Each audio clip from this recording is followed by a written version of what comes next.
Alors bonjour à tous, me voilà chez Poisson d'Or pour une nouvelle édition des Coins d'automne 2015 avec pas mal de choses qui sont rentrées chez toi, David. Tout à fait. Bonjour Patrick, bonjour à tous. Oui, on peut dire effectivement que cette année, ce sera un grand cru. Un grand cru avec bien sûr beaucoup de choix, bonne gamme de prix. Oui, on a essayé comme toujours ces dernières années, même si on a essayé de monter un peu en gamme. Et puis les éleveurs nous ont beaucoup aidés cette année en nous proposant des poissons d'un niveau de qualité encore supérieur à ce qu'on avait peut-être pu trouver les années précédentes. C'est vraisemblablement un ensemble de choses, hein. On en a déjà discuté. Les conditions météo sont un facteur très important pour eux. Il y a un tas de facteurs qui entrent en ligne de compte.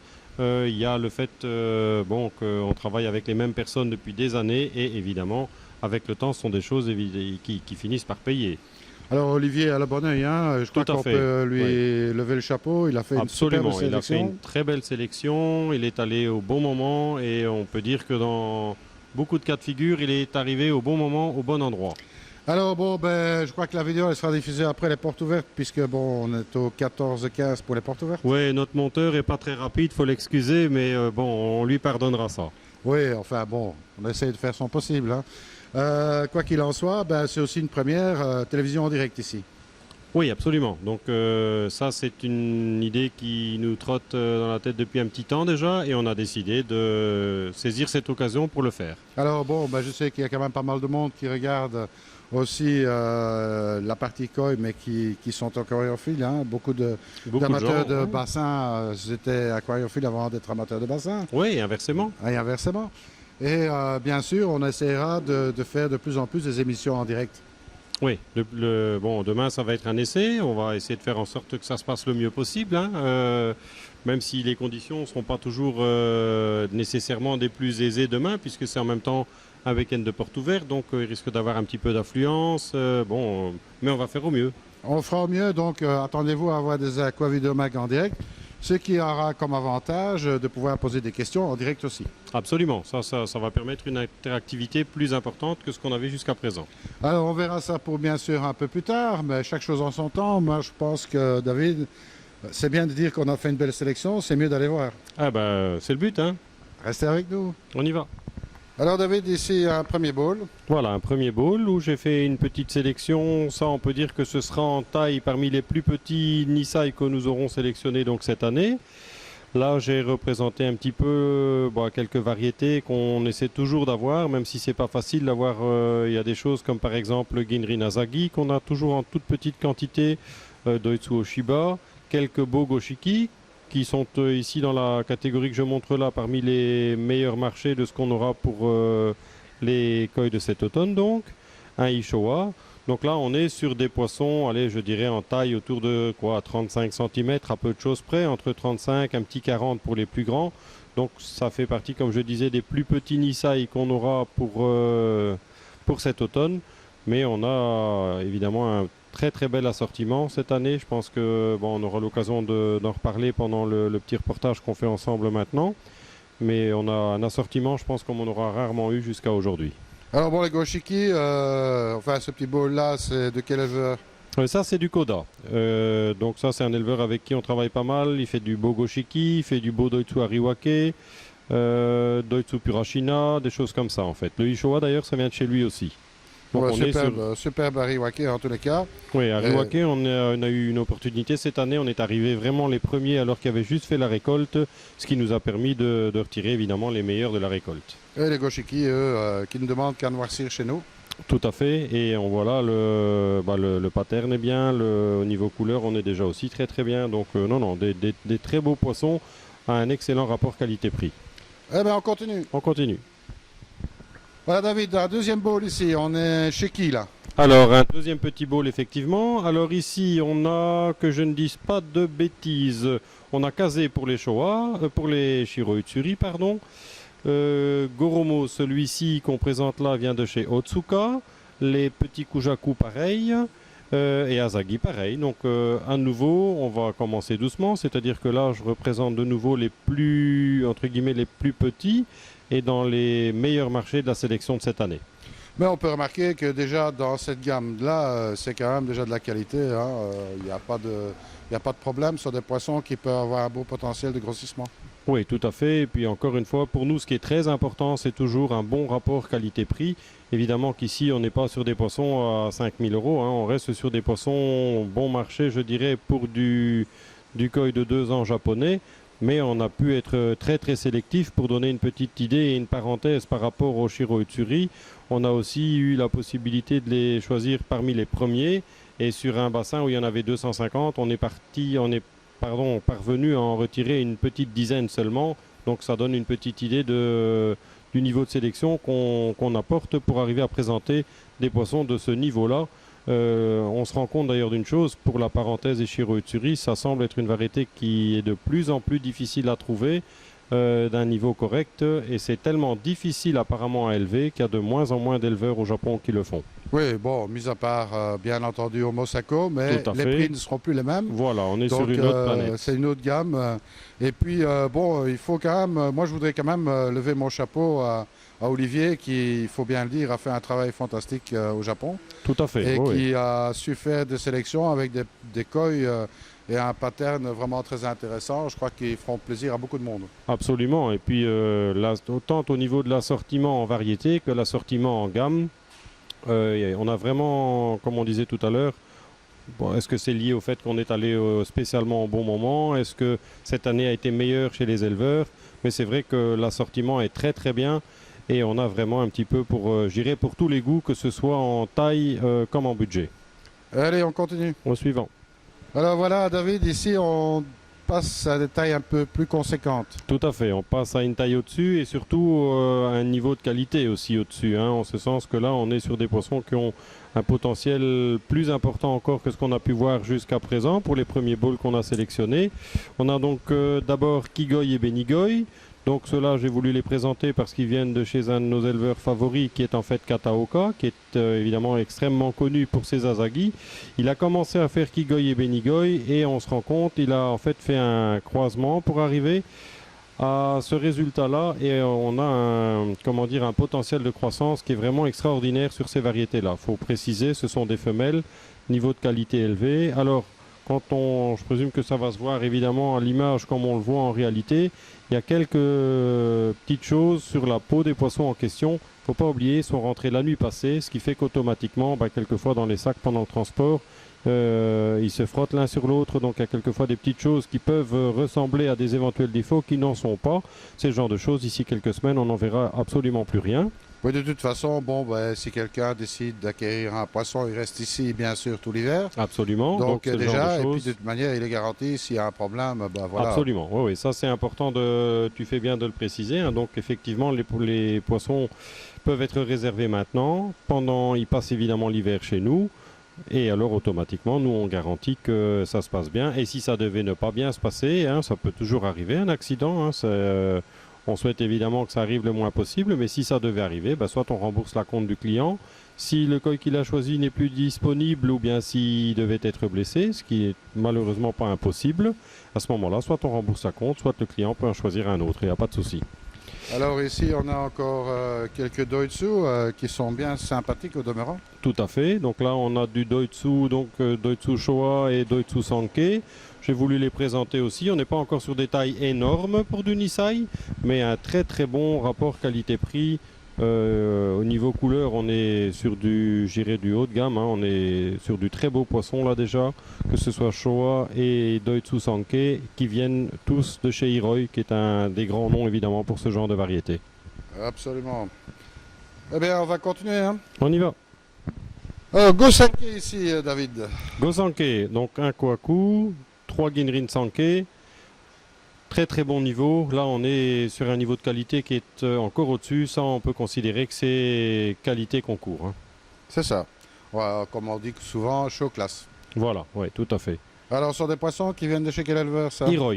Hiroi? Oui. Pour les 4? Pour tous les 4, absolument. Très belle qualité, très beau Ginrin en tous les cas. Ah oui. Très alors lumineux. un excellent potentiel, on le voit déjà la forme du body de ces poissons, c'est assez impressionnant. Quel âge? Là, on est sur du Nisai. Nisai, déjà un très beau body pour Ah du oui, Nisai. tout à fait. Pour du Nisai, du très très beau. Ouais, ils sont très très beaux, très bon niveau, très très beaux poissons. Bon, là, évidemment, il n'y en aura pas pour tout le monde. Non, Bon. là en quantité c'est toujours limité, hein. Même en y allant chez lui chaque jour de récolte, on arrive à sélectionner 1, 2, 3 poissons quelquefois sur une récolte. Et donc même en y allant chaque jour, on n'en a toujours que des petites quantités parce qu'on veut toujours sélectionner que le meilleur. Absolument. Et bon, bien entendu, ça se ressent au niveau du prix également. Oui, oui, là on commence à évidemment aller vers des budgets plus élevés. Mais bon, on reste sur un excellent rapport qualité-prix par rapport à ce qu'on peut voir dans le bowl. Eh bien, on continue. On continue. Voilà encore un très beau bowl ici, David. Un très beau bowl avec quelques variétés qu'on trouve pas toujours facilement, ou en tout cas pas facilement d'un bon niveau.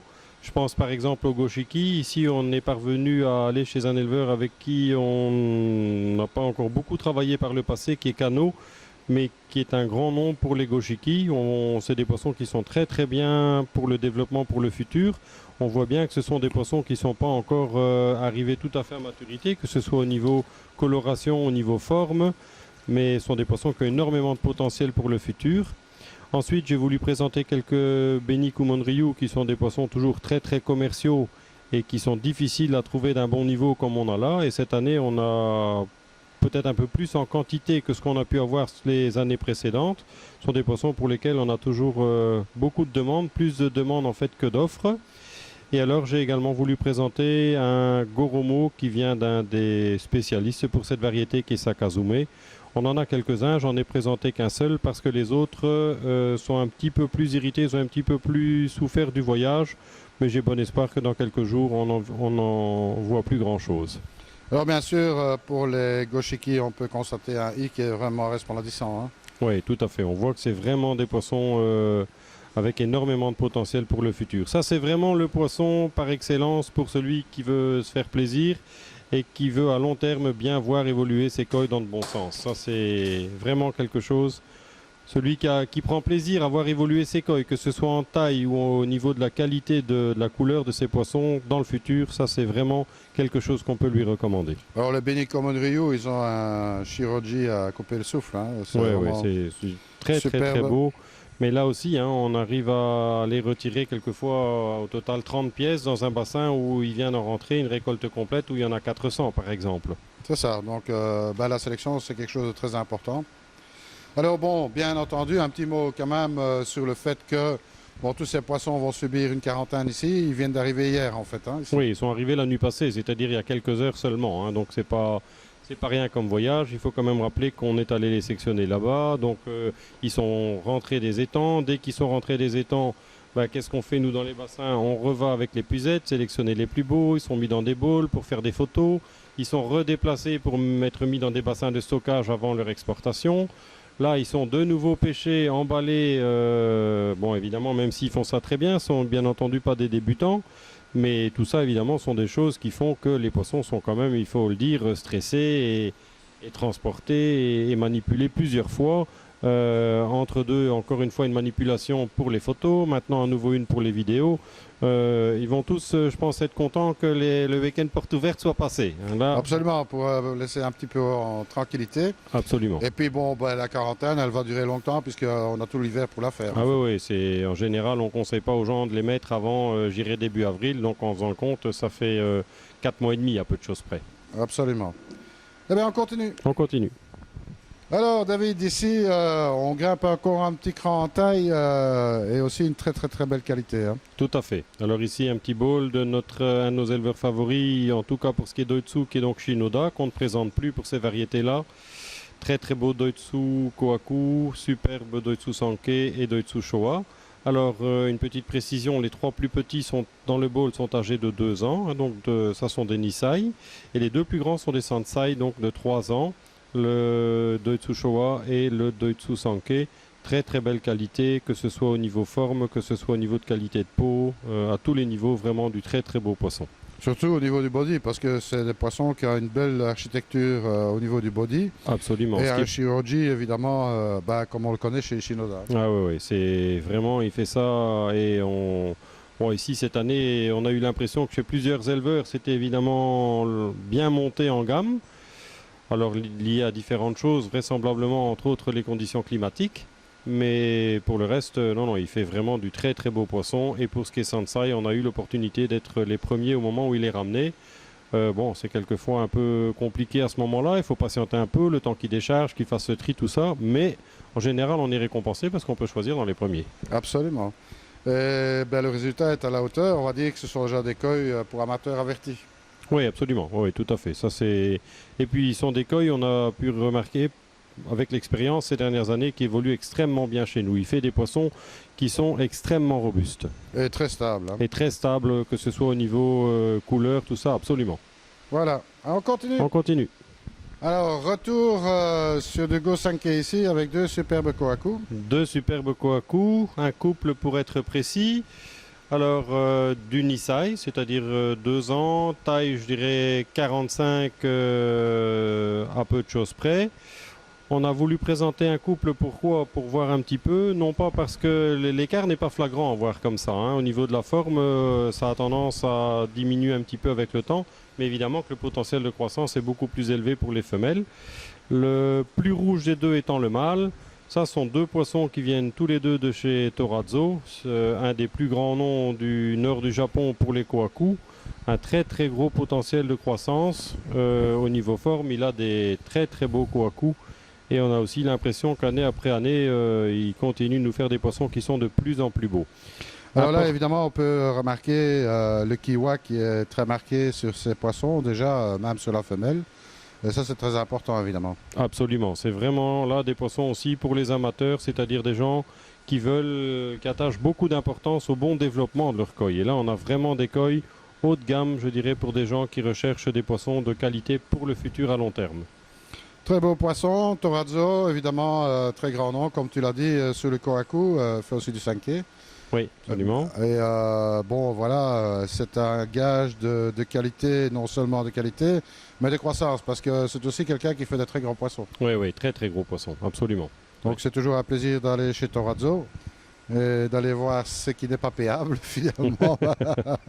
Ouais, ça c'est l'avantage pour les gens. Là, on est quand même toujours sur des poissons d'un certain budget. Mais celui qui achète ça, qui met ça dans de bonnes conditions, donc une nourriture de bonne qualité, une bonne qualité d'eau et qui prend la peine d'avoir vraiment tout ce qu'il faut, bah, c'est quelqu'un, non seulement il a le plaisir d'avoir des beaux poissons, mais ce sont des poissons qui ont plutôt tendance à prendre en valeur qu'autre chose. Donc, absolument. Donc ce sont des poissons qui peuvent avoir un futur pour les koi show. Hein, pour ceux qui veulent jouer dans les koi show, c'est du potentiel pour l'avenir, ça. Oui, tout en étant encore sur des budgets qui restent somme toute abordables, parce que quand on doit aller pour des poissons de cette qualité-là, 1 an, voire 2 ans de plus, là ça devient une toute autre histoire en termes de budget. Hein. Absolument. Là, il faut casser la tirelire, comme on dit. Oui, absolument. Eh bien, on continue. On continue. Alors ici, encore un grand nom du domaine du koi, hein, dans les éleveurs. Oui, le fameux Marudo qu'on ne présente plus. Quelqu'un de très sympathique au demeurant et qui fait aussi du très beau poisson. Il fait évidemment pas mal de choses. Hein. On n'a pas tout présenté et je pense qu'il faut le signaler au passage. On a essayé de présenter un assortiment de ce que nous avions sélectionné.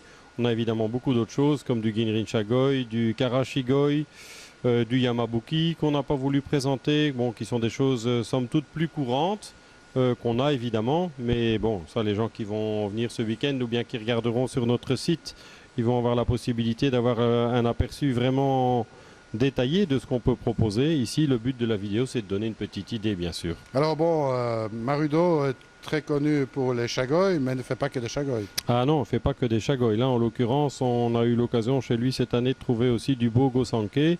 Hein, ici, on a présenté son 2 Sansai, donc Showa et Sankei. Un excellent rapport qualité-prix pour des poissons de ce niveau-là et de cette taille-là, qui sont toujours des poissons qui ne sont âgés que de 3 ans, hein, à rappeler au passage. Donc ça donne une petite idée du potentiel de croissance de ces poissons. Absolument. Alors le sankei est vraiment magnifique, hein, parce que bon, oui, il faut très, voir, très beau sankei, faut voir dans un sankei un beau kohaku, et c'est le cas.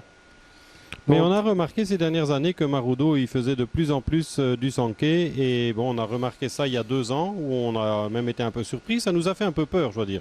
On a eu l'impression qu'elle allait ne plus faire que ça, ce qui n'était pas une bonne chose pour nous puisqu'il fait d'autres choses, comme en l'occurrence, tu le dis, les shagoi, les Ginrin Shagoi, les Karashi, qui ont un potentiel de croissance qu'on trouve pratiquement pas ailleurs ou très difficilement en tout cas. Et quand on a vu énormément de sankei il y a 2 ans, on s'est dit oh peut-être qu'il va ne plus faire que cela. parce que bon, ils ont évidemment beaucoup de demandes pour ces variétés-là en Asie. Et pour les éleveurs, même si ce sont des variétés difficiles à élever, ce sont des variétés, quand ils arrivent à un niveau de qualité comme ça, ils arrivent à vendre leurs poissons très très cher sur le marché asiatique. Celui-là, ce qui gâche rien, c'est qu'il est maruten en plus. Absolument, oui, oui. Donc très beau poisson. Pour amateurs très avertis, on va dire comme ça, il faut certainement un très bon bassin et une bonne installation, une bonne filtration pour mettre ce genre de poisson. Ah oui, absolument. Surtout si on veut pouvoir lui donner les possibilités, les moyens de continuer de se développer comme il peut le faire. Alors, ce sont des poissons qui vont monter au-dessus de 80 sans aucun problème. Hein. Ah oui, absolument. Quand on voit là, on approche les 60 cm en 3 ans. Eh ben, c'est magnifique. Superbe poisson. Même si vous ne pouvez pas vous les acheter, c'est sympa de venir les voir en tous les cas. Absolument, ça fait toujours plaisir. Eh bien, on continue. On continue. Alors ici, du lourd, encore une fois, toujours Go-Sanke. Oui, toujours Go-Sanke, cette fois-ci d'un autre éleveur qui est très connu et très sympathique aussi, qui est Yagenji. Ici, on a donc un Yonsai Showa et un Sansai Ginrin Showa, donc deux très beaux poissons aussi. Toujours excellent rapport qualité-prix pour des poissons de ce genre de gabarit-là et toujours un excellent potentiel pour le futur au niveau croissance. Bon, on va dire pour le futur, ils sont déjà balèzes pour aujourd'hui. Hein.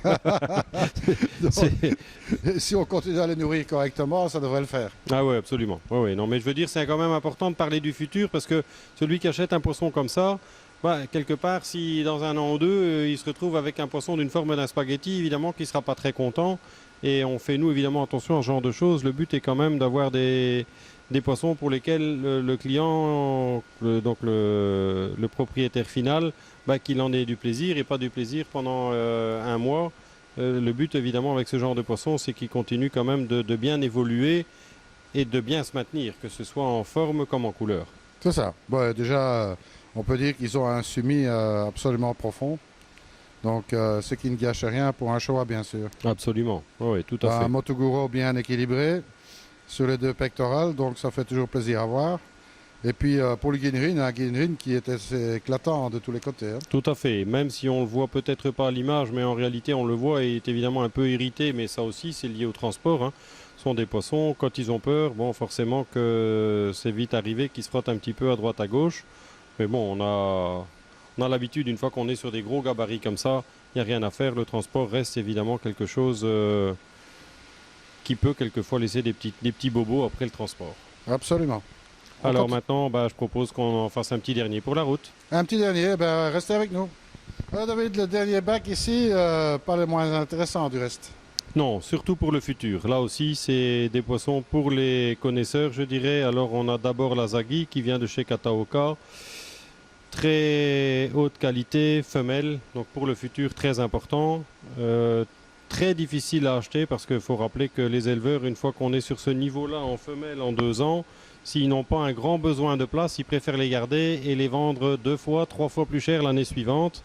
Et avec des poissons comme lui, il fait le potentiel qu'il a. Pour la petite histoire, il vient d'y avoir une vente aux enchères au Japon où il y a un de ces Asagi qui a été vendu qui était un Asagi de 3 ans, une femelle, d'un niveau un petit peu comparable à ce qu'on peut présenter ici. Bon, c'était le poisson qui a été vendu le plus cher sur toute la vente aux enchères. Et pour donner une petite idée, si je ne m'abuse, ça a été vendu quelque chose comme 2 500 000 yens. Donc si on rapporte ça en euros, que je ne dise pas de bêtises, ça fait à peu près 25 000 euros en fait. Hein, donc ça donne une petite idée. Oui, ce qui n'est pas encore trop cher. Ce qui n'est pas encore effrayant par rapport à ce qu'on peut voir quelquefois sur les ventes aux enchères. Mais donc, ce qui est important pour nous, évidemment, on travaille avec Kataoka depuis de nombreuses années. On l'a connu au moment où ils ont eu beaucoup de difficultés. Il faut rappeler que c'est une ferme qui a pratiquement tout perdu lors des derniers sérieux tremblements de terre qu'ils ont eu, où ils ont pratiquement dû redémarrer de zéro. Les serres étaient détruites, il avait perdu une bonne partie de ses poissons. Donc il a redémarré, il fait ça évidemment très très bien. Et pour les Asagi, c'est, je pense, le meilleur qu'on peut trouver maintenant au Japon. Et on a toujours eu de très bonnes relations avec lui. Et donc on a eu la possibilité d'acquérir. Cette année, on a plus Asagi. C'est le seul que j'ai présenté, ou peut-être qu'on en a mis un en début de vidéo. Mais on a eu la possibilité cette année d'acheter des Asagi de différents niveaux chez lui. Là, je présente ici dans le bowl le plus haut niveau de ce qu'il a pu nous fournir. Ça, c'était On a choisi dans les plus belles femelles de la récolte en Issaï. Et alors on a évidemment des catégories inférieures à des budgets inférieurs, toujours de chez lui, c'est-à-dire toujours avec un très bon potentiel au niveau croissance, mais avec un niveau de qualité inférieur à celui qu'on peut voir ici. Enfin, bon, toujours est-il que Kataoka, ça reste la référence au niveau de l'Asagi. Ça, c'est incontestable. Vous voulez un bel Asagi, eh bien, c'est un Asagi de chez Kataoka qu'il faut. Oui, absolument. Ça, c'est après, en fonction du budget, il y a toujours possibilité de se faire plaisir en cassant plus ou moins bien la tirelire.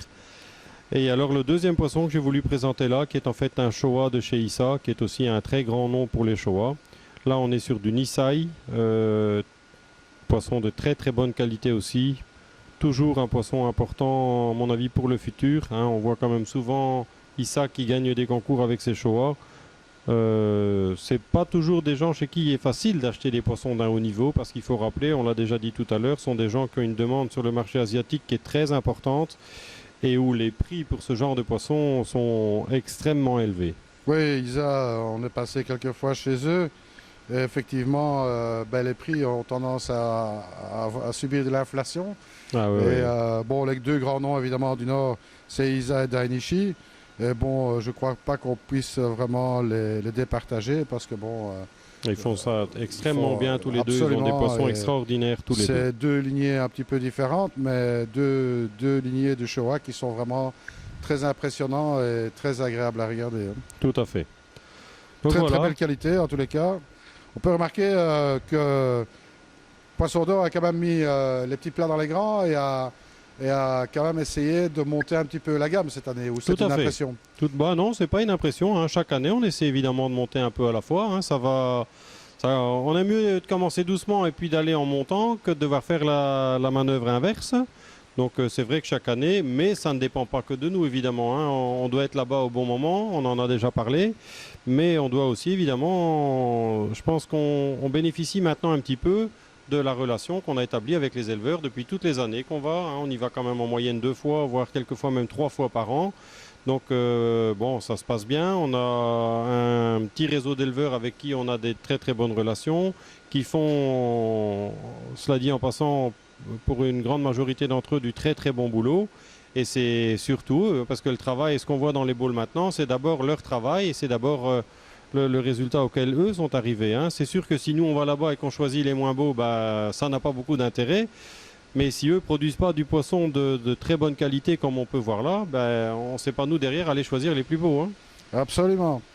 Eh bien, en tous les cas, c'était fort sympathique de voir cette sélection 2015. Alors voilà David, cette sélection a défilé un petit peu. Bon, bien sûr, il s'agit d'une toute petite partie de ce qui est disponible. Oui, absolument. Hein. Au total, je pense, je n'ai pas fait le compte exactement, mais je pense qu'on doit avoir, je dirais, entre 3 et 400 koi qui sont rentrés. Si on doit faire une vidéo de tout ça, la personne qui doit faire le montage derrière, on aura fini à Noël.